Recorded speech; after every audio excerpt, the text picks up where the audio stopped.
Hello, Stockton Unified students and families.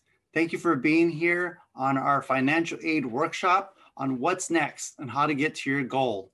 My name is Jose Cardenas. I'm a school counselor program specialist with its Stockton Unified's counseling department and student support services.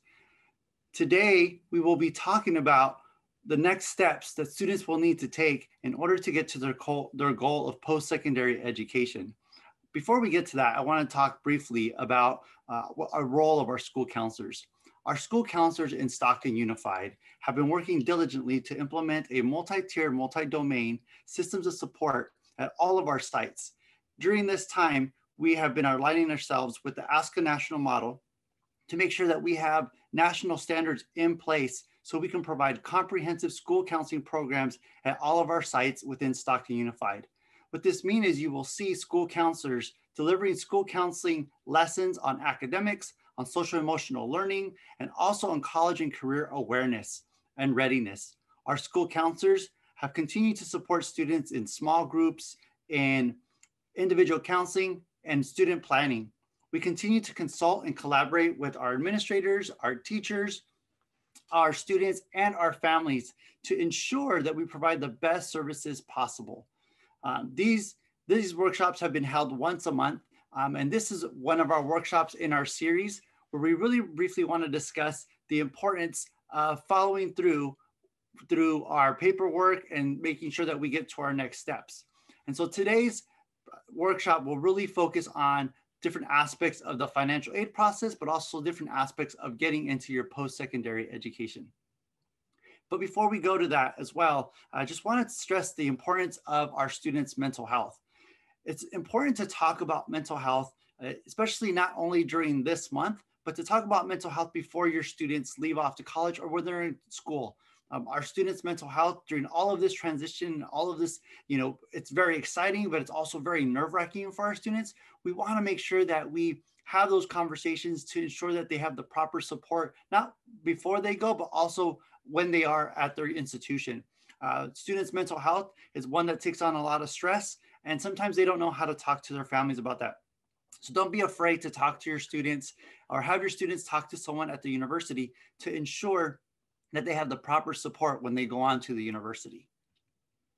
So when we first talked in our series of workshops, we talked about financial aid and the importance of filing financial aid.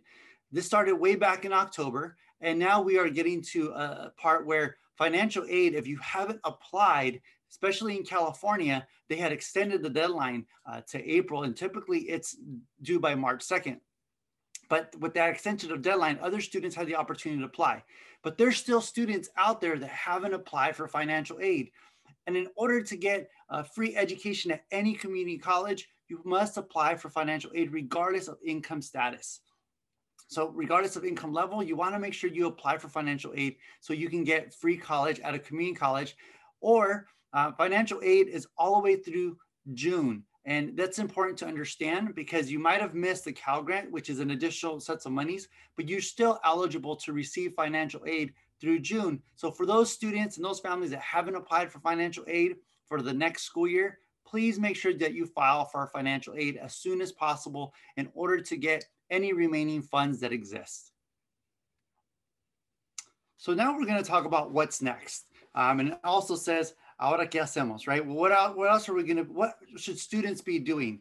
We're now in a time where it's in May and, a lot of students are getting anxious or are excited about graduating. And we want to make sure that students follow through.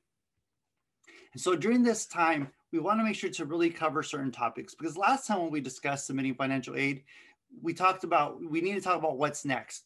So what happens after we file our financial aid applications? We'll also want to discuss some special circumstances where you can apply for more financial aid and also requesting for additional financial aid, what that process looks like. A lot of students and families don't know they can request for additional funds. And the most important thing is not to miss deadlines.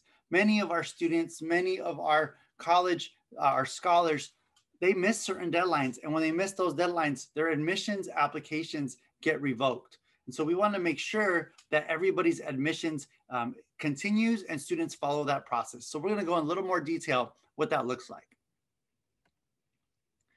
So we filed our financial aid applications. What should we expect? So everyone should have received a student aid report. A student aid report is a document that reviews all the information that you submitted in your financial aid application. So this is called the SAR. A student can log into their financial aid portal, their financial aid for FAFSA or the California Dream Act, and they can see their SAR. And if there's any corrections to be made, you go ahead and make those corrections on your student aid report. If there's any updates that need to be made, you go ahead and make those updates on that student aid report. But some schools may require further information or further documentation. So they will contact the student directly. They will not contact the parent. So as families are working with their students, make sure that you ask those questions, that you investigate a little bit and say, hey, have you checked your portal? Have you heard anything from the school? Because it ultimately falls on the student. So for students, we know that you don't check emails at times. It's really important that you check your emails. It's really important that you check your university portals, because they are going to be corresponding and making sure that you have all the proper documentation, and make sure that you submit that additional documentation. Award notifications have already started. Those went out in March and April. And so you have to make sure that you review the financial aid, you compare which college or university is going to give you more financial aid, and then you have to make a decision based on that financial aid status. There have been a lot of special circumstances, especially during this year of a pandemic, but there's always special circumstances. And these are situations that cannot be documented using your financial aid application. So when you apply for financial aid, you might have submitted your financial income from a previous year. It might have been a higher income that you normally have, and situations happen and things change. So, life does happen. So when these special circumstances do occur, it's really important to work with the university or the college. And so some special circumstances may include, unusual medical or dental expenses. Something happened, parent or death of a spouse. Extraordinary, you may have a more dependent care, which means you may have an elder living with you at home. Also might be loss of employment, or could possibly be divorce, or there's more than one student attending college now. So these are all special circumstances that you can discuss with your college or university to let them know that situations have changed. And so when this happens, it's really important not to work with the California Dream Act or the Student Aid Commission or FAFSA, which is the student aid. You work directly with the university or the college, because that financial aid department will work with the student and the family to try to get more financial aid.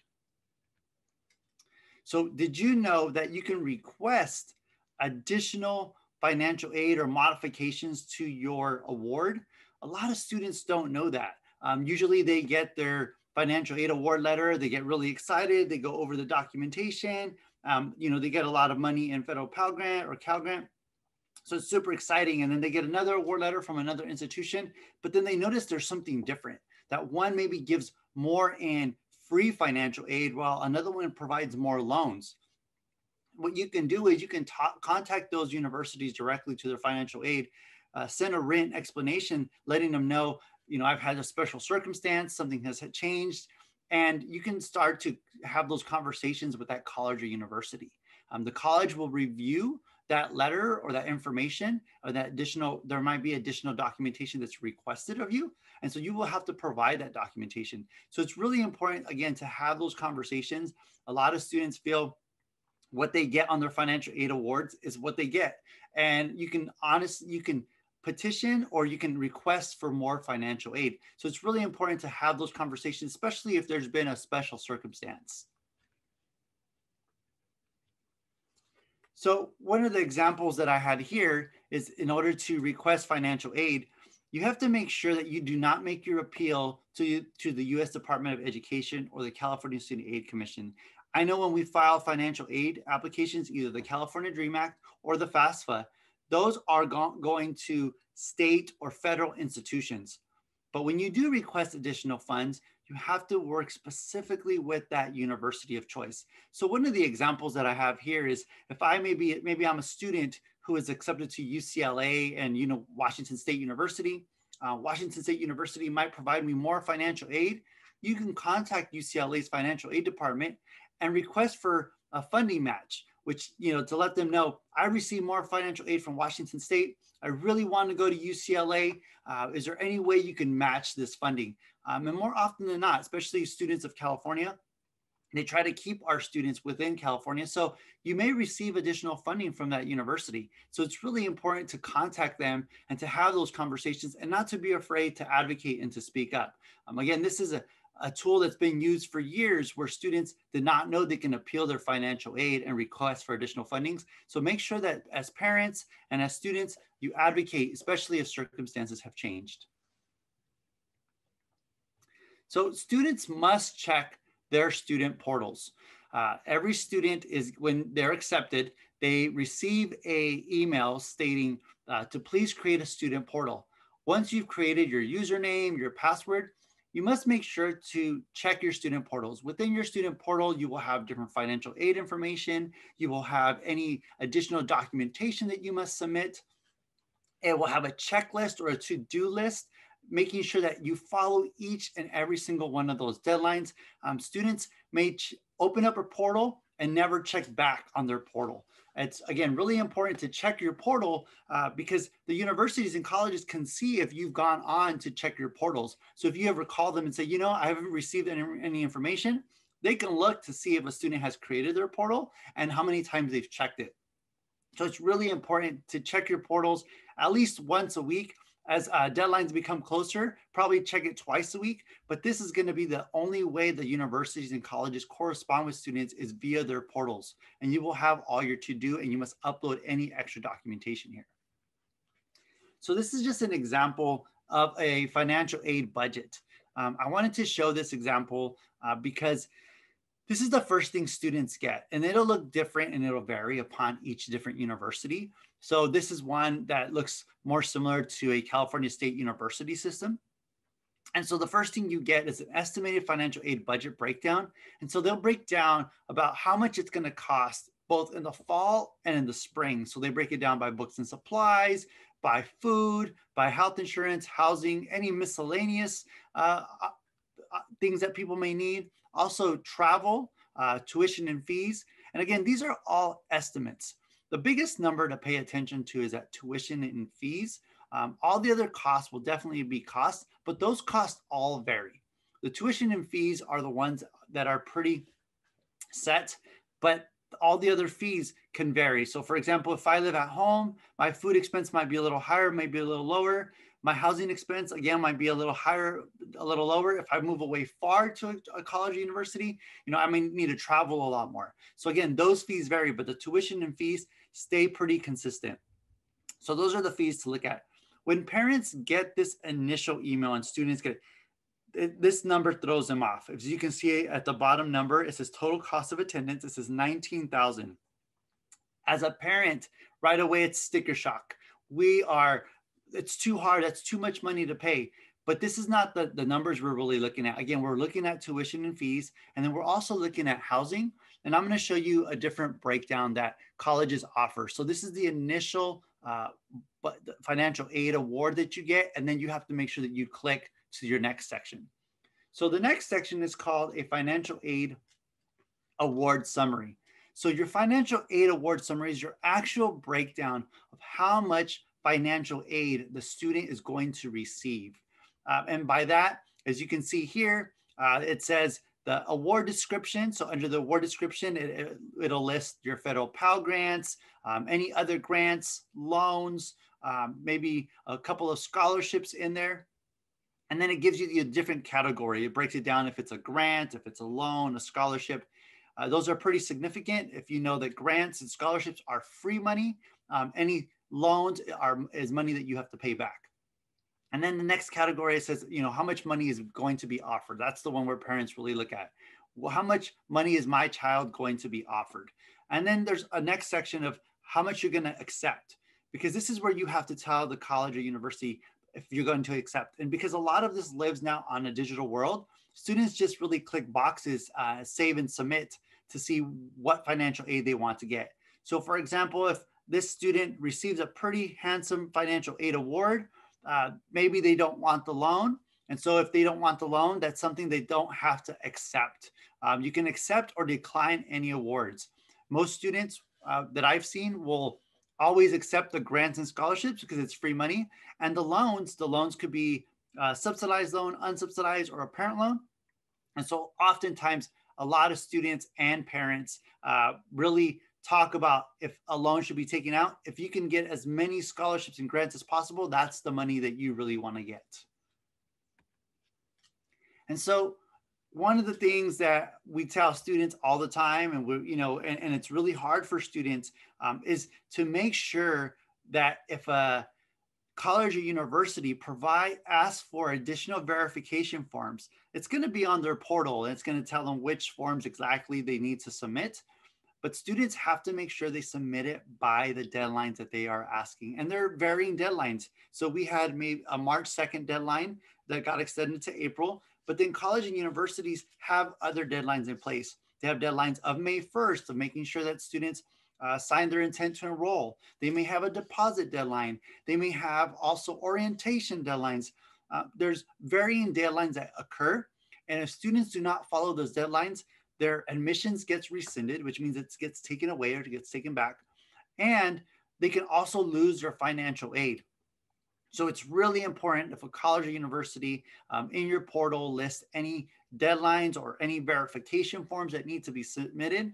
And usually the verification forms are a copy of your taxes, a student's tax transcript. If a college or university does request a student's tax transcript, it's really important that you work directly with IRS, and there's very IRS offices that you can go to, or you can request online your tax transcript. So they may ask the tax transcript of the student and also of the parent.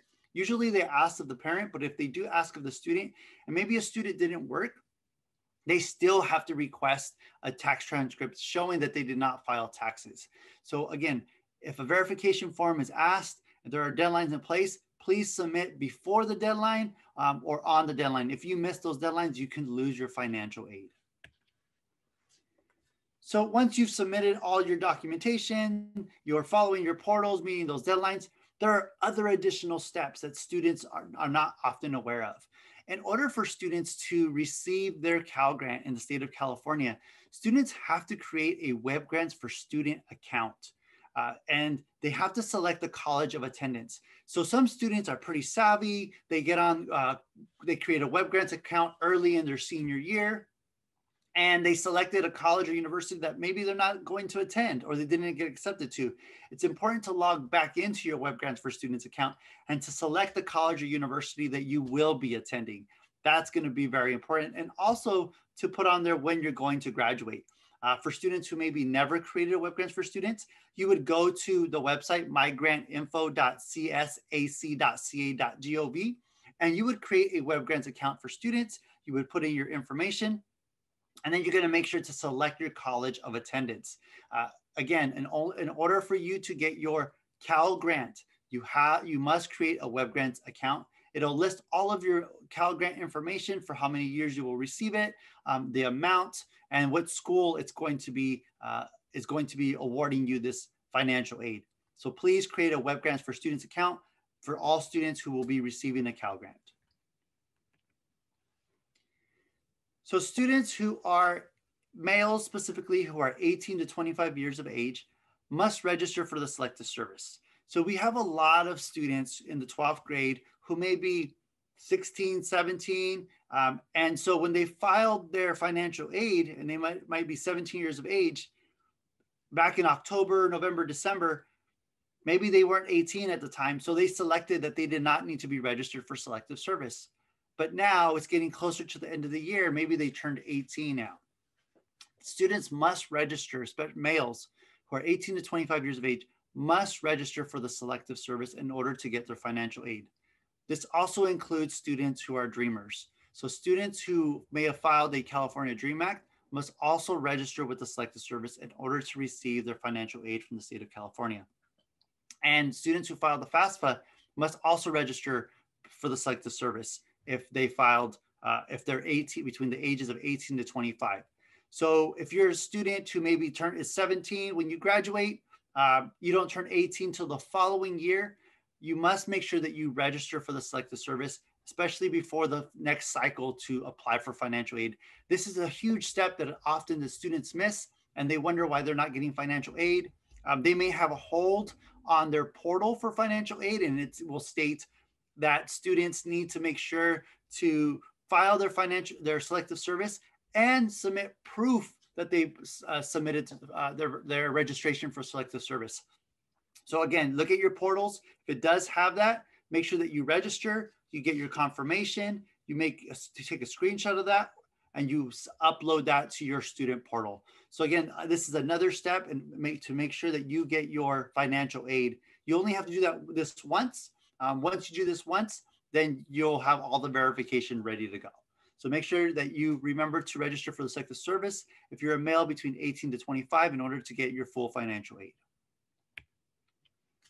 So for students, you also have to sign up for orientations. So again, you've applied, you've gotten your financial aid, you submitted all your verifications. Universities and colleges will have different orientations. Some might be online, some may be in person.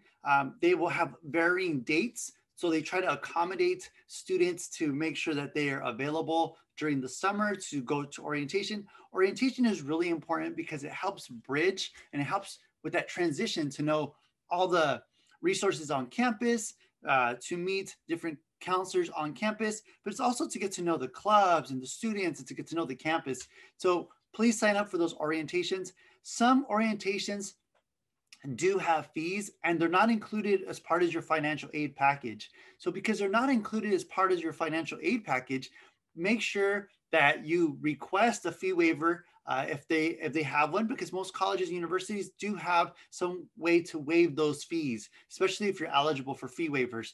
They can waive those fees for orientation, or they can place on hold for those orientation fees until your financial aid comes through. But please work with your college or university to make sure you sign up for orientations, and if you need any fee waivers, make sure that you contact them directly. So there also is a step about submitting your transcripts by deadlines. You have to make sure you submit your final high school transcript. Some of you may have been asked to submit your mid-year transcript. So that's often the case where students have to submit their mid-year transcript in January and February just to make sure that they're on track. But students have to submit their final high school transcripts by certain deadlines. Different colleges, universities may have a June deadline, some may have a July deadline. Make sure that you request your high school transcripts. And if you've taken any college classes, to make sure you request your official college transcripts to be sent to the college or university. Oftentimes students request for their final transcripts. They receive them themselves, they open up the envelope, and then they end up submitting it themselves. Colleges and universities will not accept it. They want official transcripts that are sealed or electronically filed. So depending on your university or your college, they will want either a sealed envelope in a paper form, and other college universities will take the electronic. Here in Stockton Unified, we have a program called Zello. And so you can request your transcript through Zello, and we can submit your transcripts electronically to your university. But you do have to request your college transcripts through any college that you have attended to be sent directly. Also, make sure to request a copy for yourselves. You may really need a copy for yourself, maybe for employment or just to double check that everything, that all your final grades were submitted correctly. Please always get a copy for yourselves, both high school and college transcripts for future use. So just wanted to walk through a couple steps as far as the timeline for high school seniors. So for anybody who may be watching, who may have a student in their junior year, or maybe a freshman or sophomore, maybe you're a aspiring 6th, 7th, and 8th grader, and you want to know, what is the process like for me when I'm a senior, or what should I expect? This process starts really early. It starts in July through September, where students can start to research local scholarships. And again, you don't have to wait till your junior year. You can research as young as 5th or 6th grade. You can start looking at what the cost is like. And then the next thing you do is you can also start looking in October, November. You research your scholarships, you apply for financial aid. in December and January. You're also submitting applications for admissions at times. You apply for other outside scholarships. You start, to get to know the FAFSA. But in February, you make sure that the taxes are filed and you have all that information, and you look up all the schools having all their profiles. In March and April, you want to compare your award letters like we talked about earlier. You want to communicate any special circumstances that have occurred. And then you really research those loans to make sure that you're either getting the best interest, or you may not want a loan, and making sure that you decline those awards. And you have to make a decision by May 1st. So every high school senior across the nation has to pretty much make a decision, a regular decision, by May 1st. Now, if you're an early admit, you make those decisions earlier in the year. Usually you get accepted in November, December timeframe, and you have to make the decision in January. But for most high school seniors, May 1st is decision day. And so as a high school senior, there's still other things that have to occur. You still have to make sure that you accept your offers at the university. So in May, that occurs. You have to pay any deposits. Make sure that you make a list of the schools that if you have to submit any additional financial aid applications or financial aid verifications, complete any aid applications that are required. You have to also complete your loan applications. So if you are going to take a loan, this is the time that you start completing that. You must take what's called the entrance requirement for any loans. So you have to do a little mini workshops so you understand what you're getting into. And then any outside aid that may be coming in forms of scholarships, you have to communicate that with the university or with the donors themselves. And then you receive your final award, and then you graduate, right? There's all this excitement about graduation. You walk the stage, everyone's excited. And then you get home and then you realize, okay, what do I do next? So in July, there's things that are already happening. So some students may have a bill that they have to start paying. Other students may not. So you have to make sure you make those payments right away, or make sure that you're having that communication with your financial aid office. Also, communicate any changes. If there's been any major life changes, communicate that with the university. Some students might work, some students might do some volunteering and really look for that summer job. And then some students may have to travel. So it's important to start looking at, like, how far am I going to take the train? Am I going to take a plane? Am I going to drive? Am I going to get a ride there? So it's important to start making those travel arrangements.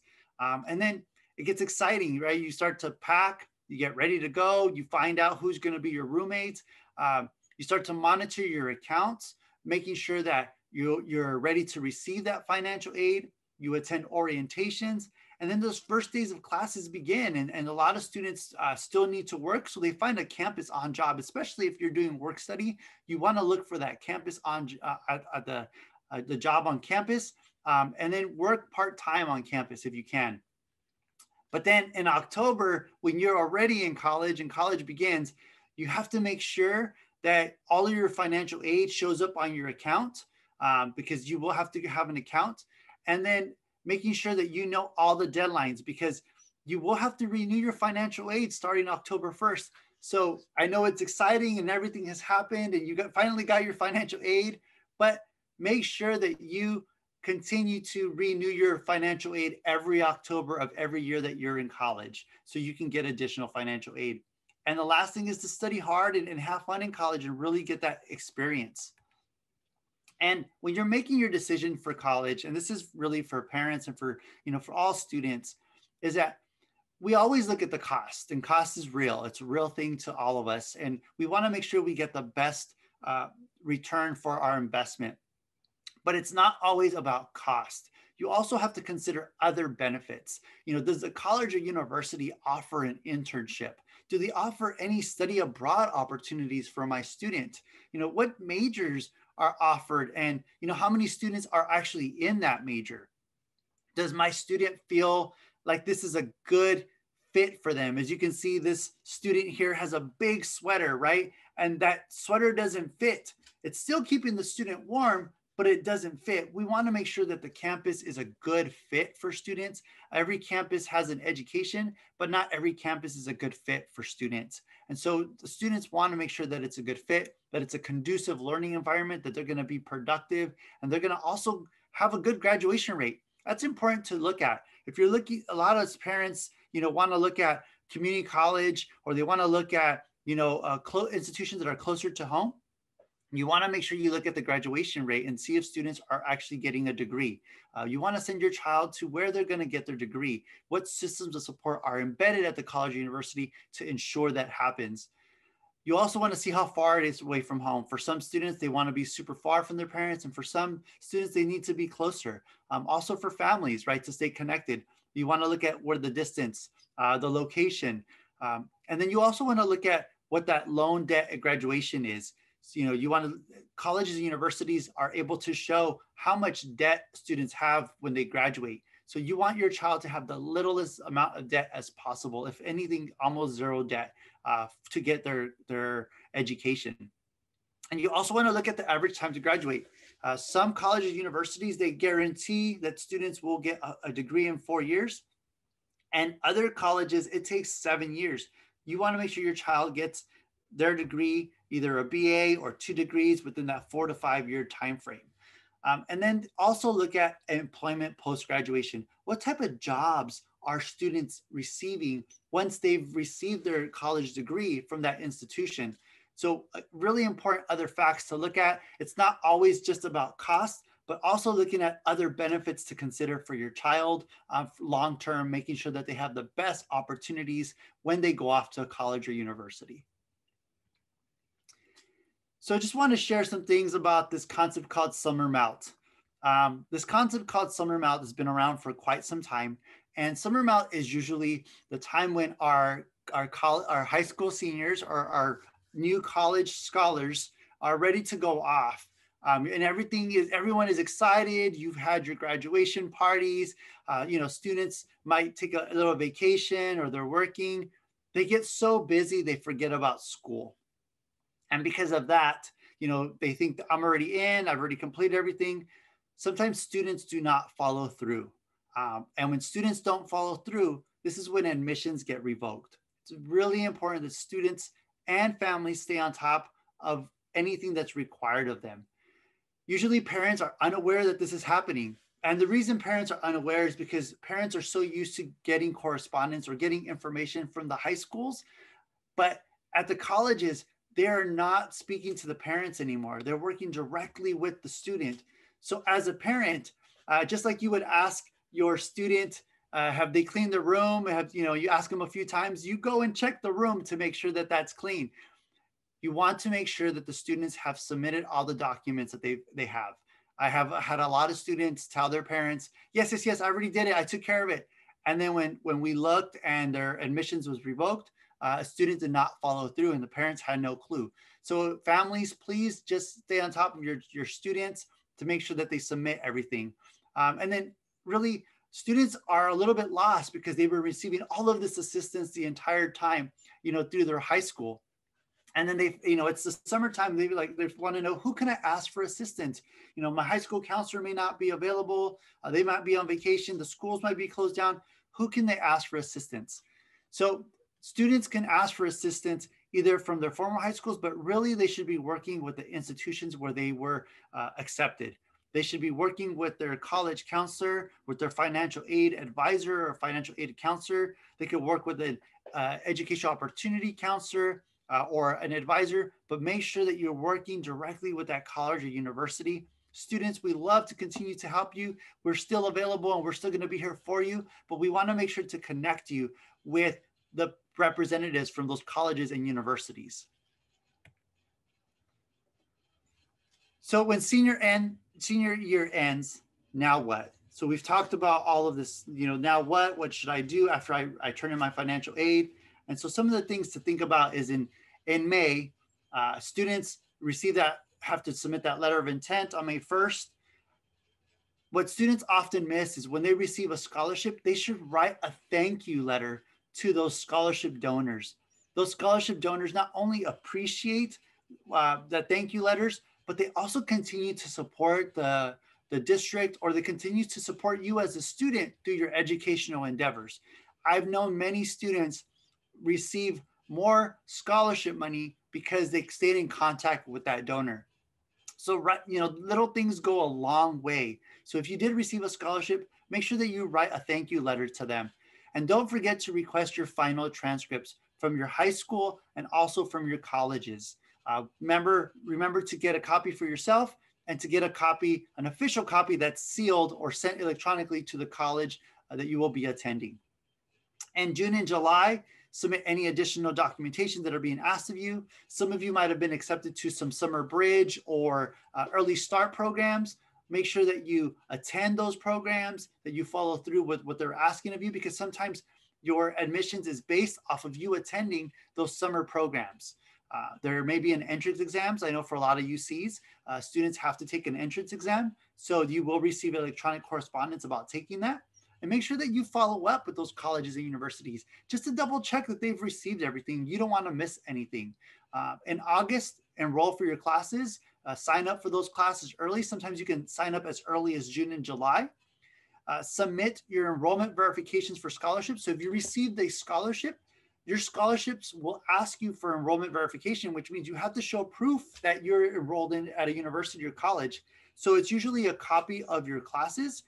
You can get that either from the National Clearinghouse database or from the college itself. And you make sure that you submit that to your donors who are giving you those scholarships. They want to just verify that you're attending college. And then in September, classes begin. Make sure that you show up to your classes. In college, nobody's telling you to go to class. No one's forcing you to go to class. It's really on you. Some colleges and universities have a policy where if you miss 2 classes, you're automatically dropped within the first week. And some others will have policies if you miss any classes that your grade goes down. Make sure that you attend your classes. That's one of the downfalls, is that a lot of students think, well, I don't have to go to a class. That really can impact your grade. So make sure that you attend your classes and then continue to apply for scholarships. Maybe you didn't get as much financial aid this year around, but now that you're a college or university, you're eligible for more scholarships within the university itself, because now you're a first-year student. So maintain that high GPA as high as you can and apply for scholarships at the college or university and externally as well. Continue to apply for scholarships. You may still get your education completely paid for. Maybe you had to pull out a loan and you got more scholarships. You can go ahead and pay off those loans with that additional scholarship money. And in October, don't forget, October 1st opens up the new cycle for financial aid applications. Make sure that you reapply for your financial aid. Don't miss your next year's financial aid. Reapply and get as much financial aid as possible. If your circumstances have changed, then make sure that you communicate that with the college or university. And just some common questions that we've received from a lot of students and parents, because this is information that students are not aware of and maybe families are not aware of. But, you know, one of the questions that we received is, will my financial aid be the same for the next 4 years? Because financial aid applications have to be submitted every single year. Parents' financial aid status changes year to year. A family may get a raise of income, or a family may have a loss of income. Situations change. Every year, financial aid could be more, it could be less, or it could be the same. But you do have to submit your financial aid applications each year along with your tax information. And so your financial aid can vary year after year. So it's really important to understand that financial aid could be more or less just depending on what you file for that cycle. Where is my money for books? A lot of students often ask this because they have to buy their books either online, or they have to buy them, ready for the class, and their financial aid hasn't come through. Some colleges and universities offer book programs, or they offer book loan programs where you can get a voucher to get free books. I know many community colleges are now offering vouchers to get books.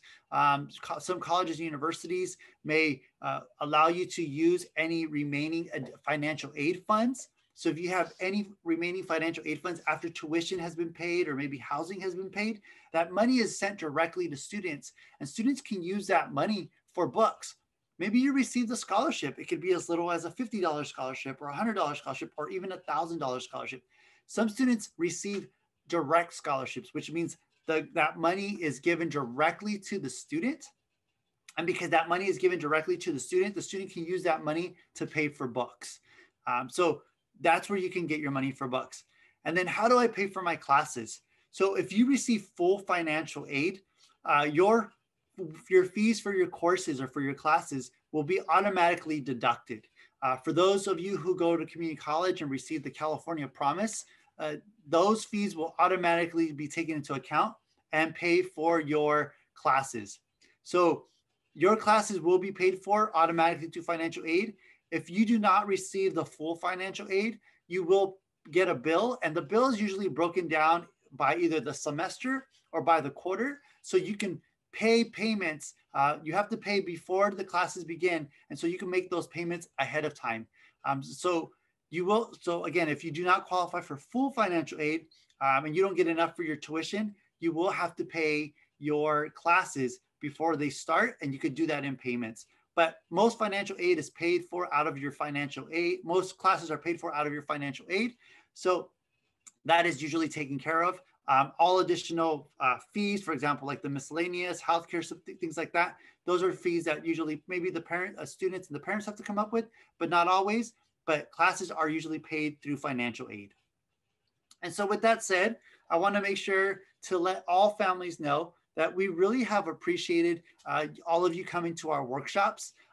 And here at Stockton Unified, we have a mission to have 100% of our students complete their financial aid applications every year. We want to make sure that they get as much opportunity to financial aid, because financial aid really does change lives. Financial aid can help with food insecurity. Financial aid can help with housing. Financial aid can help a student really transform their trajectory. And it's not just to go to a college or university, it's also for vocational school. You can receive a lot of money through financial aid. So make sure that you file your financial aid applications each and every year starting in your senior year. For any juniors that may be watching or sophomores, you can create what's called your FSA ID. By creating your FSA ID, you're creating your electronic signature for yourself and also for your parents. That's one step less that you have to do when you file your financial aid applications. So just make sure that you do your financial aid applications starting your senior year, but always, if you're already in college, on October 1st, and then they cycle through. Last but not least, just want to say, again, thank you for attending this workshop. If you should have any further questions or have any or need additional information, you can always visit our college and career website, or you can talk to your high school counselor. Your high school counselor is one of the best resources. They can also connect you with other resources within the colleges and universities. They can bridge you. And for those of you in elementary school, your elementary school counselors, if you don't know this already, they have a credential that's K through 12, which means they also have training in high school. And some of them have training in the college system. So make sure that you talk to your school counselor. They can provide you with information in regards to financial aid, to social emotional well-being, to college and career, and academics. So reach out to your school counselor. We're here to help. So please, if you need anything, reach out to us. Thank you again for attending our workshops. If you want more information for our workshops, you can find our previous workshops on our college and career website, and you can either watch them again or watch them for the first time. So thank you very much, and I hope you have a great rest of your evening.